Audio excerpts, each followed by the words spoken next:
मित्रों नमस्कार। मैं एडवोकेट एम जी पांडे आप सभी का आज के इस वीडियो में हार्दिक स्वागत करता हूं। आज के इस वीडियो का मुख्य विषय है Madhya Pradesh public service commission के द्वारा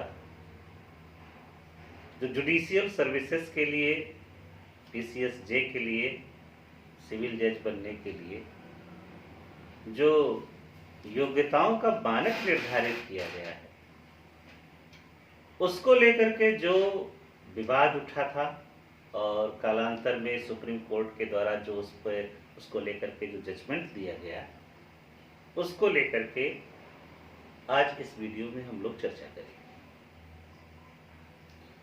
मित्रों, Madhya Pradesh public service commission ने पीसीएसजे के लिए सिविल जज बनने के लिए जो परीक्षा कराई जाती है उसमें बैठने के लिए, उसमें शामिल होने के लिए, पार्टिसिपेट करने के लिए जो कैंडिडेट्स की क्वालिफिकेशन फिक्स करी, डिसाइड करी, उसमें उन्होंने कुछ कंडीशंस लगाई हैं। इस बार पहली बात, यदि कैंडिडेट ने 70% मार्क्स अपने एलएलबी की परीक्षा के दौरान हर सेमेस्टर में अपने प्रथम प्रयास में ही अगर उसने 70% मार्क्स अगर उसने गेन किए हैं तो वो परीक्षा में पीसीएसजे की परीक्षा जो पब्लिक सर्विस कमीशन कराएगा उसमें बैठने का, उसमें पार्टिसिपेट करने का उसे अधिकार है। उसे आउटस्टैंडिंग कैंडिडेट के रूप में स्वीकार करते हुए पब्लिक सर्विस कमीशन उसे परमिट कर देता है कि वो एग्जाम में भाग ले सकता है। दूसरी कंडीशन जो उन्होंने लगाई कि मान लीजिए जो ऐसा कोई कैंडिडेट जो 70% मार्क्स नहीं ला पाया है अपने एलएलबी या बीए एलएलबी या बीबीए एलएलबी जो भी उसने कोर्स किया है उसके दौरान यदि वो 70% मार्क्स नहीं ला पाया है, ऐसी स्थिति में उसके लिए 3 साल का वकालत की प्रैक्टिस का जो अनुभव है वो कंपलसरी कर दिया है। और उसमें भी कुछ कंडीशंस एक्स्ट्रा लगाई हैं कि जैसे उसको प्रतिवर्ष 6 केस उसके अपने इंडिविजुअल बेसिस पर उसके केसेस होने चाहिए।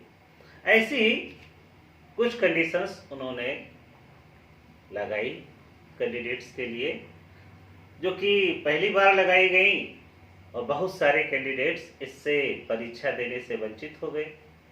कैंडिडेट्स में बहुत सारा असंतोष फैला। परिणाम ये हुआ कि उस फैसले को हाई कोर्ट में चैलेंज किया गया। हाई कोर्ट ने भी उस फैसले को अपहोल्ड कर दिया, यानी उस फैसले को मान्यता प्रदान कर दी इस आधार पर कि इससे जुडिशरी में हम बेहतर जजेस पा सकेंगे। अगर 70% मार्क्स वाला स्टूडेंट कैंडिडेट जिसने हर सेमेस्टर में 70% मार्क्स गेन किए हैं, ऐसा कैंडिडेट अगर सिविल जज एग्ज़ाम में बैठता है और वो उसे पास करता है, निश्चित रूप से एक जो इंटेलिजेंस का लेवल जो होगा, जो उसकी समझ का जो लेवल होगा वो अच्छा होगा और जुडिशरी के लिए एक जज जैसी पोस्ट के लिए वो बहुत अच्छा रहेगा। दूसरी जो कंडीशन थी एक्सपीरियंस वाली, उसके लिए वो भी एक्सपीरियंस भी मैटर करता है एक जज की अंडरस्टैंडिंग को डेवलप करने में। ऐसा कोई कैंडिडेट जो नहीं अपने एजुकेशन के दौरान अगर कोई अच्छा परफॉर्मेंस नहीं कर पाया, वो 70% मार्क्स नहीं ला पाया किन्हीं कारणों के वश, तो ऐसी स्थिति में वो वकालत के दौरान अध्ययन कर करके और एक फर्स्ट हैंड एक्सपीरियंस लेते हुए वो अपनी इंटेलिजेंस को डेवलप कर सकता है। तो इस तरह से जब अनुभवी व्यक्ति और आउटस्टैंडिंग इंटेलिजेंस वाला व्यक्ति जब पीसीएसजे या सिविल जज जिसे कह लीजिए उस एग्ज़ाम में जब पार्टिसिपेट करता है, उसे क्वालिफाई करता है और उसके बाद में वो जब जज की पोस्ट पर बैठता है तो निश्चित रूप से उसके द्वारा दिया गया जजमेंट कहीं ना कहीं पर न्याय की भावना के अनुरूप होगा और वो जस्टिस के जो पर्पजेज हैं उनको वो सॉल्व करेगा, उनको सिद्ध करेगा। सैद्धांतिक रूप से ये बात बहुत ही सराहनीय है, अनुकरणीय है और इसकी निंदा नहीं की जा सकती। सैद्धांतिक रूप से तो ये ठीक है कि अगर इंटेलिजेंस और अंडरस्टैंडिंग और एक्सपीरियंस को प्रायोरिटी दी जा रही है, खास करके जुडिशरी जैसे इम्पोर्टेंट सरकार के अंग में, अगर बहुत अधिक हम महत्व दे रहे हैं इंटेलिजेंस, अंडरस्टैंडिंग, एक्सपीरियंस, इन सारी चीज़ों को हम अगर इम्पोर्टेंस दे रहे हैं तो कहीं से भी इसे गलत नहीं कहा जा सकता, सही है। ये तो सैद्धांतिक रूप से इसे हम सही ही कहें, लेकिन थोड़ा सा इसके व्यवहारिक पहलू भी। बार काउंसिल मान्यता देते एक समय तो कॉलेजेस की जो भी ऑन पेपर रिक्वायरमेंट्स को चेक करती हो, लेकिन धरातल पर लॉ की एजुकेशन किस रूप में हो रही है, बार काउंसिल को इस पर भी ध्यान देना चाहिए। बहुत सारी ऐसी यूनिवर्सिटीज और कॉलेजेस हैं, सरकारी क्षेत्र के हम कॉलेजेस और यूनिवर्सिटीज की बात कर रहे हैं, प्राइवेट के बारे में तो अभी हम बाद में बात करेंगे। सरकारी कॉलेजेस और यूनिवर्सिटी बहुत सारी ऐसी हैं जहां पर केवल एडमिशन होता है और बच्चे एग्जाम देने जाते हैं। बार काउंसिल ऑफ इंडिया या bar council of concerned state, जिसकी कि ये जिम्मेदारी है कि वो लॉ की एजुकेशन के स्टैंडर्ड को हमेशा अच्छा बनाए रखे, जिससे कि जस्टिस प्रोवाइडिंग सिस्टम जो है उसमें कहीं पर कोई भी किसी भी प्रकार की अड़चन न आए। तो मान्यता तो प्रदान कर दी जा रही है, लेकिन ग्राउंड पर एजुकेशन किस लेवल पर दी जा रही है ये किसी का कंसर्न नहीं है। अगर होता कंसर्न तो इतनी दुर्व्यवस्था क्यों, कक्षाएं तक नहीं चल रही। ये आलम है कि बच्चा एडमिशन ले लिया और उसके बाद वो सीधे एडमिट कार्ड लेने जा रहा है और उसे मिल भी जा रहा है। अटेंडेंस के रूप में 75% अटेंडेंस का एक स्टैंडर्ड है कि होना चाहिए और उसके बिहाफ पे ही एग्जाम में पार्टिसिपेट करने का मौका मिलता है। लेकिन जब क्लास ही नहीं चल रही है तो यूनिवर्सिटी और कॉलेज भी तो नहीं क्लेम कर सकता बच्चे से कि आप क्लास अटेंड करने क्यों नहीं आए, जब वो माननीय प्रोफेसर साहब ही नहीं आ रहे हैं, उनके और तमाम सारे कंसर्न हैं। और अगर प्रोफेसर साहब आ रहे हैं तो बच्चे नहीं आ रहे। बहुत दुर्व्यवस्था चल रही है और इस दुर्व्यवस्था को सुधारने के लिए कोई भी ठोस प्रयास धरातल पर होता हुआ नहीं दिखता है। मानक आप सेट करते रहिए, 70% का 80% का मानक सेट कर दीजिए, लेकिन वो मार्क्स आएंगे कहां से जब आप पढ़ाई करवा ही नहीं रहे हो। करवाने की जिम्मेदारी आपकी है, मानक आप सेट किए जा रहे हो, एक से बढ़कर के एक मानक सेट किए जा रहे हैं, लेकिन धरातल पर पढ़ाई हो नहीं रही। उसकी जिम्मेदारी किसी की नहीं, वो छात्र की सीधे उसकी पर्सनल जिम्मेदारी। फीस भी वो पे करेगा, एजुकेशन उसे मिलेगी नहीं। कुछ गवर्नमेंट कॉलेजेज और यूनिवर्सिटीज पढ़ाई करवाते भी हैं, मैं ये नहीं कहता हूं कि सबके सब गंदे ही हैं, सबके सब पढ़ाई ही नहीं करवाना चाहते, ऐसा नहीं मैं कहना चाहता हूं। लेकिन जो मेजॉरिटी ऑफ इस कॉलेजेस एंड यूनिवर्सिटीज है वहां की यही स्थिति है। पढ़ाई के नाम पर केवल फॉर्मेलिटीज हो रही हैं, ग्राउंड पर पढ़ाई नहीं है। तो अब पढ़ाई अगर हो भी, एक और बात, पढ़ाई अगर हो भी तो इवैल्यूएशन सिस्टम इतना खराब है। जब कॉपी चेक हो रही है तो वहां पर तो सब्जेक्टिव इवैल्यूएशन हो रहा है। कौन टीचर किस मना स्थिति में, किस मेंटल कंडीशन के अंतर्गत कैसे वो आंसर शीट का इवैल्यूएशन कर रहा है, ये भी तो वैरी करता है फ्रॉम पर्सन टू पर्सन, ये वैरी करता है। ऐसे में केवल मार्क्स के आधार पर आप कैसे इंटेलिजेंस को तय कर पाएंगे? जब इतना ज़्यादा वेरिएंस है, इतना ज़्यादा डिफरेंसेस हैं कॉलेजेस की इवैल्यूएशन में, उनके एजुकेशन सिस्टम में इतनी ज़्यादा डिफरेंसेस हैं, तो आप केवल मार्क्स के आधार पर कैसे उसका जनरलाइजेशन कर पाएंगे? कर तो दिया आपने, कोर्ट से भी उसको अपहोल्ड कर दिया गया, तो सैद्धांतिक रूप से तो बहुत अच्छी बात, लेकिन ग्राउंड पर जब आपको एजुकेशन देने की जिम्मेदारी आपकी है, उसको मॉनिटर करने की जिम्मेदारी आपकी है, तो क्यों नहीं कर रहे हो आप? फीस तो आप ले रहे हो, वो कौन करेगा? अब बात करते हैं प्राइवेट कॉलेजेस की। वहां तो और ही दुर्दशा है। सरकारी कॉलेजेस की और यूनिवर्सिटीज की तो चलो फिर भी हो सकता कुछ थोड़ी बहुत नैतिकता जीवित बची हो, पढ़ाते भी हैं। प्राइवेट कॉलेजेस में बहुतायत, अधिकतर उनका एकमात्र कंसर्न है, वो है पैसा कमाना। एजुकेशन उनका मकसद नहीं। बहुत सारे तो ऐसे कॉलेजेस हैं जहां पर भी केवल एडमिशन होगा, जैसा कि अभी हमने सरकारी कॉलेजेस के बारे में बताया था, और बच्चा एग्जाम देने जाएगा, टीचर तक अपॉइंट नहीं किया जाए। टीचर केवल ऑन पेपर हैं, उनका वेरिफिकेशन भी हो जाता है यूनिवर्सिटी से, वो उन्होंने कुछ लेन देन कर करके, साठ गांठ कर करके कुछ जो टीचर्स हैं उनको हायर कर रखा है।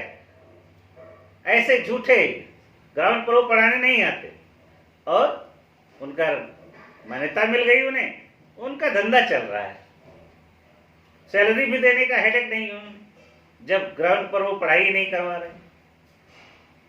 बहुत सारे तो ऐसे कॉलेजेस हैं पढ़ाई भी नहीं करवा रहे हैं, दूसरा और बिगाड़ने का काम ये कर रहे हैं कि वो सामूहिक नकल करवाते हैं। हर क्लास में जो इवेल्युएटर्स हैं, जो इन्विजिलेटर्स हैं, वो खुद डिक्टेशन कर रहे हैं, खुद डिक्टेट कर करके पूरी क्लास को लिखवा रहे हैं।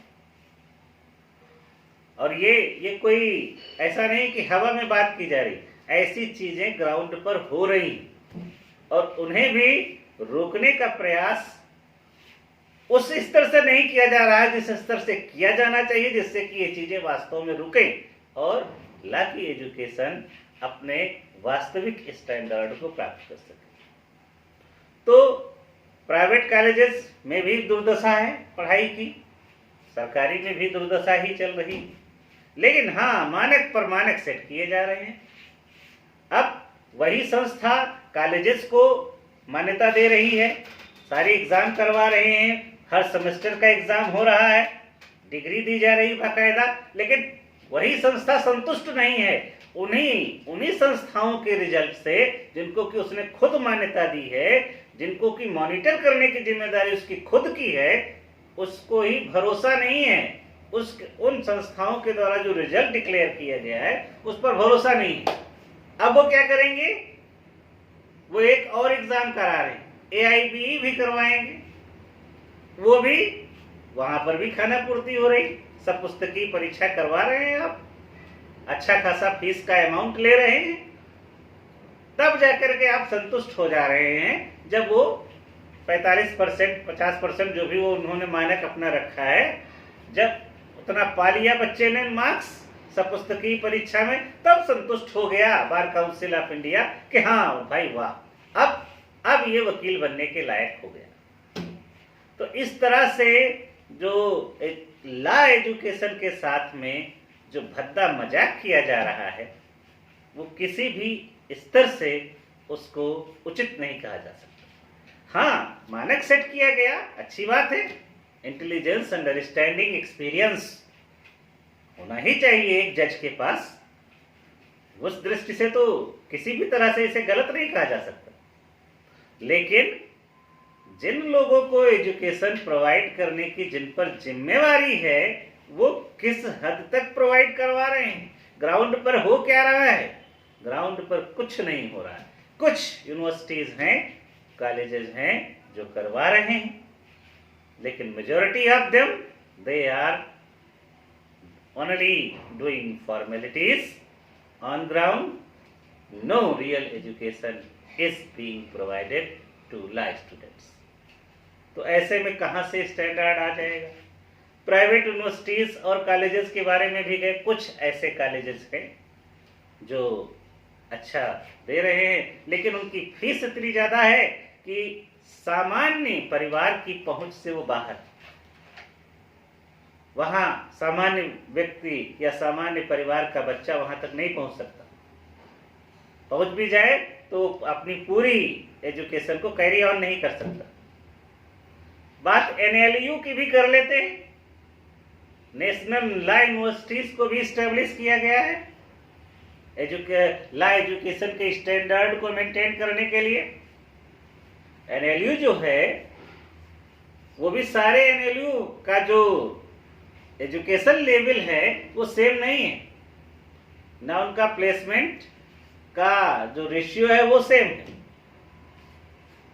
कुछ ही NLU ऐसे हैं जहां पर ठीक ठाक पढ़ाई होती है, उनका लेवल, उनकी रैंकिंग अच्छी है। बाकी वहां भी उतना संतोषजनक परफॉर्मेंस नहीं है जितना कि एक्सपेक्टेशंस के साथ में उनको इस्टेब्लिश किया गया। तो मानक सेट किया गया, हाईकोर्ट ने भी उसे अपहोल्ड किया।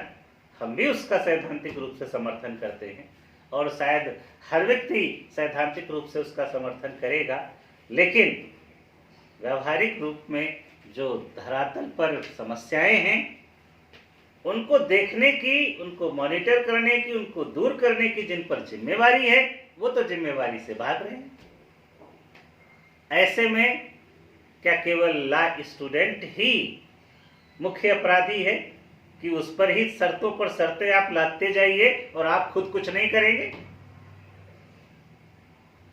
हमारी रिक्वेस्ट है बार काउंसिल ऑफ इंडिया से, concern bar council of states से, पब्लिक सर्विस कमीशन से भी हमारी रिक्वेस्ट है कंसर्न स्टेट्स की कि वो इस विषय में एक एम्पिरिकल अप्रोच लेते हुए किसी डिसीजन को फॉलो करवाएं, उसे लागू करवाएं। केवल आप थ्योरेटिकल अप्रोच के साथ में, इमेजिनरी अप्रोच के साथ में आप ग्राउंड रियलिटीज को एड्रेस नहीं कर सकते। ग्राउंड रियलिटीज को एड्रेस करने के लिए आपको एम्पिरिकल अप्रोच, प्रैक्टिकल अप्रोच अपनाना ही चाहिए, जिससे कि आप वास्तव में कुछ भला कर सके लॉ एजुकेशन का, लॉ स्टूडेंट्स का। तो आज की इस वीडियो में इतना ही। हम आपसे अपेक्षा करते हैं यदि ये वीडियो अच्छा लगा हो तो इसे लाइक करें, शेयर करें और चैनल को सब्सक्राइब जरूर कर लें। फिर मिलेंगे अगले वीडियो में, तब तक के लिए धन्यवाद।